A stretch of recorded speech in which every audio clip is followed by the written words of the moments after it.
ఇప్పుడు మన దేశంలో ఎక్కడ చూసినా లవ్ జిహాద్ కేసులే బయటపడుతూ ఉన్నాయి. హిందూ అమ్మాయిలను కొంతమంది క్రిమినల్స్ కావాలని ప్రేమ పేరిట ట్రాప్ చేసి మతం మార్చడానికి ప్రయత్నాలు చేస్తూ ఉన్నారు. కాబట్టి మన హిందూ అమ్మాయిలను కాపాడుకోవడానికి వారాహి అమ్మవారి రూపంలో ఇప్పుడు మనకు ఒక సొల్యూషన్ దొరికింది. సో ఈ లవ్ జిహాద్ ట్రాప్ నుంచి తప్పించుకోవడానికి చిన్న చిన్న చిట్కాలు పాటిస్తే చాలు, ఏ ఒక్క క్రిమినల్ కూడా మన హిందూ అమ్మాయిల జోలికి రాడు. అంతేకాకుండా ఇప్పటికే హిందూ అమ్మాయిలకు ఎవరైనా తమ బాయ్ ఫ్రెండ్ పై డౌట్ ఉంటే ఈ చిట్కాలను కనుక పాటిస్తే ఖచ్చితంగా అతను మన దగ్గర నుంచి పారిపోవడానికి వీలుంటుంది. అవేమిటంటే జనరల్గా వారాహి అమ్మవారు అంటే వరాహ స్వరూపం.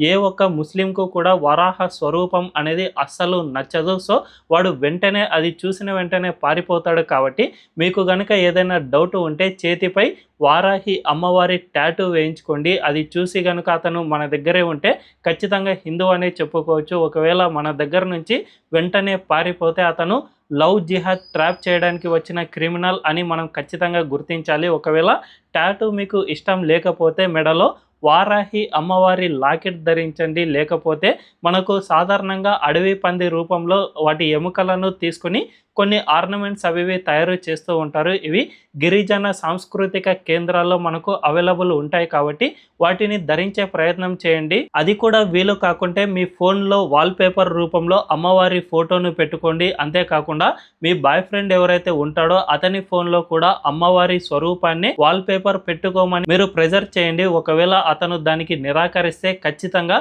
అతను ఒక క్రిమినల్ అని మనం గుర్తించాల్సి ఉంటుంది. సో ఇలాంటి చిన్న చిన్న చిట్కాల ద్వారా వారాహి అమ్మవారు మనల్ని కాపాడే అవకాశం ఉంటుంది. సో మీరు ఎక్కడా కూడా ఏ ఒక్క క్రిమినల్ బారిన పడి మోసపోకుండా జాగ్రత్తలు వహించాలి అని హిందూ అమ్మాయిలకు ఇదే నా సూచన. మరి ఈ విషయంపై మీ అభిప్రాయం ఏంటో కామెంట్ల రూపంలో తెలియజేయండి.